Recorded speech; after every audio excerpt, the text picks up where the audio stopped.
अस्सलामुअलैकुम मोअज़्ज़ज़ ख़वातीन व हज़रात, अली मुमताज़ आपके साथ एक और वीलॉग लेकर। इस वीलॉग में मैं आपको वो तमाम तर तफसीलात बताने जा रहा हूँ कि जिनको सुनकर आप भी हैरान रह जाएंगे कि किस तरह से हमारे लोकल ऑटो मैन्युफैक्चरर्स अपनी फैक्ट्रियाँ बंद करने के बहुत करीब हैं और ये वक्त ज़्यादा दूर नहीं है। अनफॉर्चुनेटली, बदकिस्मती के साथ मुझे ये कहना पड़ेगा।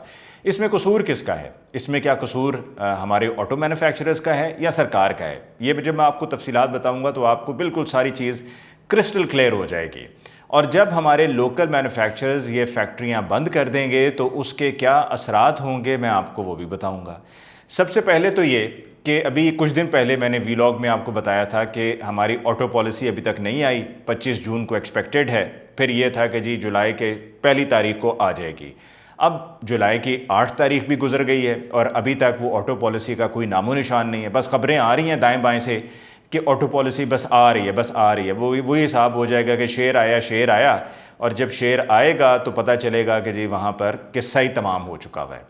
सबसे पहले तो ये कि अभी इस फेडरल बजट में जो अनाउंसमेंट्स हुई और जो कस्टम्स ड्यूटी और रेगुलेटरी ड्यूटी कम करने का ऐलान हुआ, उससे हमारे टेलीविज़न चैनल्स में भी अनफॉर्चुनेटली ज़रा समझ कुछ लोगों की कम है, या पढ़ते उतना नहीं है, स्टडी नहीं करते, बस छाप देते हैं, बड़े बड़े थंबनेल बनाकर बड़े बड़े हेडलाइंस के फटे चलाते हैं कि जी गाड़ियाँ सस्ती होने जा रही हैं, गाड़ियाँ सस्ती होने जा रही हैं। अब अपने मोबाइल फ़ोन पर अगर कोई एक नज़र देखेगा तो उसको देखते ये लगेगा कि हैं वाकई गाड़ियाँ सस्ती होने जा रही हैं, ये तो बड़ी कमाल हो गया जी, ये तो गवर्नमेंट ने बड़ा हमारे लिए मेहरबानी हम पर कर दी है। कैसे सस्ती होने जा रही हैं ज़रा देखते हैं। तो जब कहानी खुलती है तो पता चलता है कि सस्ती नहीं हो रही हैं बल्कि महंगी होने जा रही हैं। और कई मरतबा तो इस तरह होता है कि वो जो वीडियो होती है उस वीडियो में शुरू से लेकर आखिर तक यही कहा जाता है कि जी सस्ती हो रही है और इसी पे कहानी को लपेट दिया जाता है, लेकिन हकीकत से वो बिल्कुल मुख्तलिफ होता है क्योंकि पूरी स्टडी नहीं की होती, इन डेप्थ देखा नहीं होता अनफॉर्चुनेटली।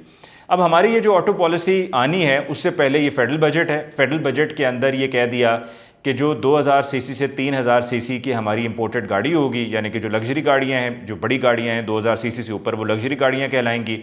उन पर हम FED 30% लगाएंगे और जो आपकी स्पेशल एक्साइज ड्यूटी, एक नई स्पेशल एक्साइज ड्यूटी मुतारिफ़ कराई है, नाम तो कोई भी दे दें, स्पेशल दे दें, वेरी स्पेशल दे दें, एक्स्ट्रा स्पेशल दे दें, वेरी वेरी स्पेशल दे दें, मतलब वो लगाने का एक तरीका है ना, वो लगना ही लगना है, चाहे आप कुछ भी कर लें। तो उसमें यह कहा गया कि स्पेशल एक्साइज ड्यूटी 2000 सीसी से 3000 सीसी की गाड़ियों पर 86%, 86% होगी। और इसी तरह से जो 3000 सीसी से ऊपर की गाड़ियाँ हैं उनके ऊपर आपकी फेडरल एक्साइज ड्यूटी लगेगी 40%, और जो स्पेशल एक्साइज ड्यूटी है वो पहुँच जाएगी 92%। फिर एक तरफ ये है तो दूसरी तरफ ये है कि जी रेगुलेटरी ड्यूटी हमने कम कर दी, कस्टम्स ड्यूटी हमने कम कर दी।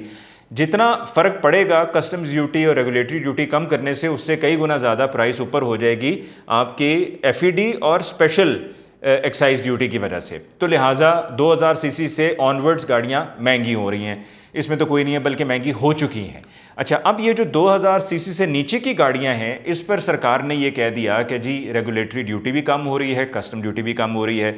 यहाँ पर फिर जो बाहर से आने वाली गाड़ी है वो आपको सस्ते में पड़ेगी। अब बाहर से जब आएगी गाड़ी तो 1800 सीसी भी हो सकती है, 1500 सीसी, 1600 सीसी भी हो सकती है, उससे कम भी हो सकती है। और बाहर से कोई भी गाड़ी आ रही हो तो हम उस पर आंखें बंद कर कर एतबार कर लेते हैं कि भाई बाहर से गाड़ी आ रही है तो ये शीशा है, ये सोना है, इससे बेहतर कोई गाड़ी हो ही नहीं सकती। अब उसमें भी आपने शर्त लगा दी कि प्री शिपमेंट इंस्पेक्शन आपको करानी पड़ेगी। उसमें भी 2 मखसूस कंपनीज़ हैं, उनसे आपको वो प्री शिपमेंट इंस्पेक्शन सर्टिफिकेट हासिल करना होगा। और वो प्री शिपमेंट इंस्पेक्शन सर्टिफिकेट हासिल करने के बाद जब गाड़ी आएगी तो वो तकरीबन 1 साल आप किसी को ट्रांसफ़र नहीं कर सकेंगे। और ये कमर्शियल इंपोर्ट मुख्तलिफ है, जो आप कर रही होंगे ना आम, वो होगी ट्रांसफ़र ऑफ रेजिडेंस स्कीम के तहत होगी या वो गिफ्ट स्कीम के तहत हो रही होगी, इन 2 के तहत हो रही होगी। तो वहाँ पर गाड़ियाँ इवेंचुअली सस्ती होनी है। और फिर मज़ीद उसमें एक और फ़ायदा ये भी है कि 5 साल से पुरानी गाड़ियाँ, बल्कि मैं समझता हूँ ये फ़ायदा नहीं नुकसान है कि 5 साल से भी पुरानी गाड़ी आप मंगवा सकते हैं। पहले 5 साल तक की कैपिंग थी, यानी कि हद मुकर्रर थी। अब होना तो यही चाहिए कि जी 5 साल तक की आप गाड़ी को रखें ताकि क्वालिटी गाड़ी आए, कम चली हुई गाड़ी आए, ज़्यादा पुरानी गाड़ी ना आए। और हमारे लिए जो ये एक इन्वायरमेंट का संभालने के हमारे लिए इशू बना हुआ है, हम उसको बेहतर तरीके से मैनेज कर सकें, केटर कर सकें। अब जो हमारे लोकल मैन्युफैक्चरर्स हैं जिनका मैंने आपको बताया कि भाई वो मुतासर होने जा रहे हैं, वो किस तरह से मुतासर होने जा रहे हैं। सबसे पहले तो ये कि अभी तक ऑटो पॉलिसी नहीं आई। जो इससे पहले की ऑटो पॉलिसी थी 2021 से 2026 तक, वो 30 जून को ख़त्म हो गई। अब उस ऑटो पॉलिसी में क्या था? उस ऑटो पॉलिसी में ये था कि अगर गाड़ी आपकी प्लग इन हाइब्रिड है, यानी कि जिसको आप चार्ज करके गाड़ी को लगाकर वायर आप उसको चार्ज करते हैं, चाहे वो घर पे करें, घर से बाहर आप करें, तो उसके ऊपर अगर 1800 सीसी तक गाड़ी है या हाइब्रिड गाड़ी भी है, यानी कि जिसमें बैटरी है और वो बैटरी की मदद से भी चल रही होती है, यानी कि आपकी फ्यूल एफिशिएंट गाड़ी वो हो जाती है। और दूसरी तो मैंने आपको बता दी है कि PHEV यानी कि प्लग इन हाइब्रिड है। तो अगर वो 1800 सीसी तक है तो आपको 8.50 8.5% आपको GST जनरल सेल्स टैक्स पड़ेगा। ठीक हो गया। अगर 1801 से लेके 2500 सीसी तक की गाड़ी है और वो चाहे PHEV है, यानी कि वो तार लगा के चार्ज करने वाली है, या हाइब्रिड HEV है, तो उस पर छूट थी। और ये दोनों छूट हैं, यानी कि 8.5% भी छूट के उसमें आता है, ज़िम्न में आता है।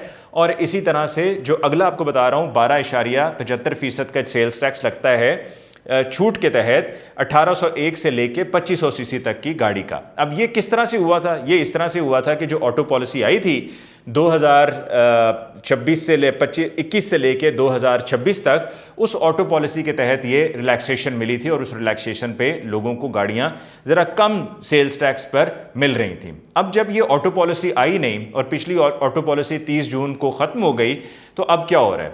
अब जो गाड़ी बनाने वाले हमारे लोकल मैन्युफैक्चरर्स हैं, जिनको OEM भी कहा जाता है, वो फंसे हुए हैं, वो परेशान हैं। उनको समझ में नहीं आ रहा है कि गाड़ी उन्होंने 8.5% पे देनी है जो 1800 सीसी तक की है, और जो 1801 से ऑनवर्ड्स है वो हमने 12.75% सेल्स टैक्स लगा कर देना है, या हमने अब वो चूँकि ख़त्म हो गया है तो 25% पर जाकर देना है।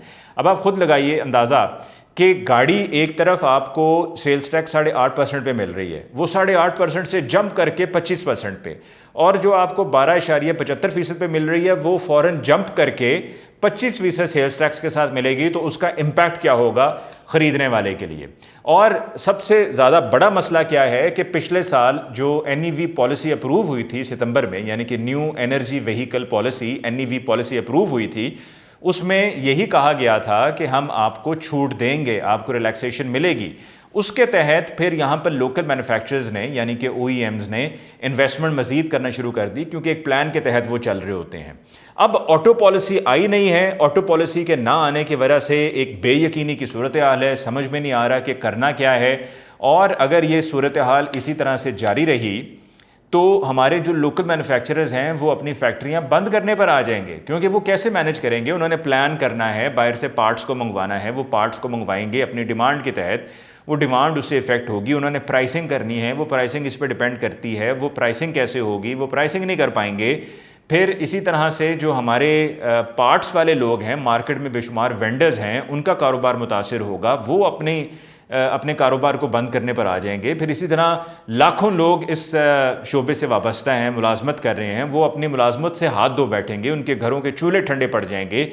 वो कहाँ से कमाएंगे और कहाँ से अपने बच्चों को खिलाएंगे, पढ़ाएंगे और उनकी तालीम, उनकी सेहत का ख्याल करेंगे? वो सब कुछ नहीं हो सकेगा। ये सिर्फ और सिर्फ इसलिए हो रहा है क्योंकि NEV पॉलिसी तो आ गई थी, लेकिन जो ऑटो पॉलिसी है वो अभी तक नहीं आई। ऑटो पॉलिसी आनी है 2000, जो NEV पॉलिसी है वो 2025 से 2030 है। अब ये जो ऑटो पॉलिसी आनी है 2026 से 2031 तक की आनी है, लेकिन अभी तक गवर्नमेंट ने उसके ऊपर कोई जवाब नहीं दिया। सवाल पूछे जा रहे हैं लेकिन जवाब नहीं मिल रहा है। अब गाड़ियों की जो मैन्युफैक्चरिंग है वो रुक चुकी हुई है, जो लेने वाला है वो अलग परेशान होगा, वो भी अपना एतमाद खोएगा इन कंपनीज़ पे कि भाई क्या तमाशा बनाया हुआ है। कभी कोई प्राइस कहते हैं, कभी कोई प्राइस कहते हैं। जब हमने गाड़ी बुक कराई थी तो उस वक्त कहते हैं जी प्राइस ये है गाड़ी की आपको पड़ेगी टोटल टैक्सेस डाल के। और अब जब हमने गाड़ी बुक करवा दी हुई है तो हमारे बुक करवाने के बाद जब डिलीवरी का टाइम आ रहा है तो हमें कहा जा रहा है कि आपको इतने पैसे देने होंगे। वो एक अलग शोर मचाएंगे, उनका अलग अपना एतराज़ होगा और बजा एतराज़ होगा उनका कि भाई हमें आप लोगों ने क्यों, किस बात की सज़ा दी हुई है? हमने अगर आपकी गाड़ी बुक कराने का या आपसे गाड़ी खरीदने का हमने फैसला कर लिया है। उनका भी कोई कसूर नहीं है, वो अपनी जगह पे बिल्कुल ठीक है।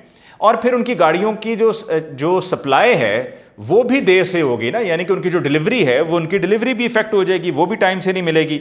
और ये सब कुछ सिर्फ और सिर्फ इसलिए हो रहा है बिकॉज वो ऑटो पॉलिसी अभी तक फाइनलाइज नहीं हो पाई है। दूसरी तरफ गवर्नमेंट को एक और चीज़ मैं आपको आखिर में बता दूं, फौरी तौर पर फिलफौर उस पर कोई ना कोई प्लान आउट करना होगा कि ये जो गाड़ियाँ होती हैं कि जिसके अंदर वो इंजन खुद से जनरेट कर रहा होता है बिजली। अब एक कैपिटल स्मार्ट मोटर्स एक कंपनी है, वो गाड़ियाँ लेकर आ रही है, वो वहाँ से उनकी गाड़ी चलती है PHEV के तौर पे।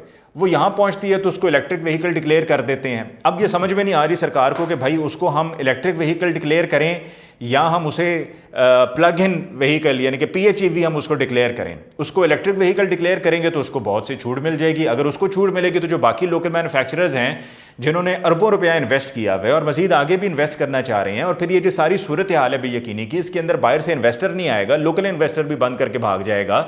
और फिर उनसे कहा जा रहा है, कुछ लोग ऐसे बिठा दिए गए हैं सरकार ने IMF को तसल्ली देने के लिए, या आप कह दें कि जी आपके कंसल्टेंट्स हैं उनको आप भारी भरकम तनख्वाहों पर आपने भर्ती कर लिया, उनका तो कुछ भी नहीं जाएगा। किसी की फैक्ट्री बंद होती है तो हो, किसी का कारोबार ठप होता है तो हो, लोग बेरोजगार होते हैं तो हो, उनको तो उनकी कंसल्टेंसी के पैसे मिल रहे हैं। वो ये सरकार को कह रही है, कान में ये बात डाल रही है कि भाई फैक्ट्रियां बंद होती हैं तो हो जाए, कोई मसला नहीं है। तो अगर फैक्ट्रियों के ऊपर या इसी तरह से आप बाहर से आने वाली गाड़ी वहां से चलेगी, प्लग इन हाइब्रिड यहां पहुंचेगी तो आप उसको इलेक्ट्रिक व्हीकल डिक्लेयर कर देंगे, तो फिर लोकल मैन्युफैक्चरर्स का क्या दिमाग खराब है कि वो यहां पर फैक्ट्रियां लगाकर यहां पर सरकपाई करें और यहां पर मैन्युफैक्चरिंग करें। वो भी सीधा सीधा बाहर से CPU मंगवाएंगे, यानी कि कंप्लीटली बिल्ड यूनिट तैयार शुदा गाड़ी वहां से मंगवाएंगे और इधर लोगों को बेचते जाएंगे और अपना कारोबार चलाएंगे। तो इसमें गवर्नमेंट का ही सरासर सारा कसूर है। गवर्नमेंट इस पर सोच नहीं रही है और प्राइम मिनिस्टर साहब को भी इसका नोटिस लेना चाहिए और इन बाबुओं के कंट्रोल से निकलना चाहिए। जो ये एडवाइजर्स हैं या ये जो मुशीरान है, हमेशा मुशीर ही मरवाता है, हमेशा मुशीर ही मरवाता है, वही आपका काम ठप करता है और आपका सत्यानाश करता है। तो इन मुशीरों से निकलें, इन कंसल्टेंट से निकलें जो आपको गलत मशवरे दे रहे हैं। यहाँ पर अरबों रुपया लोगों का इन्वेस्ट हो गया, आप बाहर से इन्वेस्टर पाकिस्तान लेकर आना चाहते हैं। कौन आएगा कि जब उसको ये नहीं पता कि भाई आगे जाकर हालात क्या होने हैं।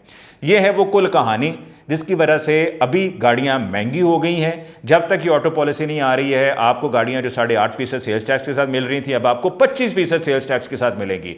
जो गाड़ियां आपको 12.75% सेल्स टैक्स के साथ मिल रही थी, आपको अब 25% सेल्स टैक्स के साथ मिलेगी। तो समझें कि ये गाड़ियों की कीमतों का बम फूट गया है। और ये किसने किया है? ये किसी और ने नहीं, हमारी अपनी सरकार ने किया है। इसके साथ ही मुझे अली मुमताज़ को दीजिए इजाज़त। अल्लाह ने के पान।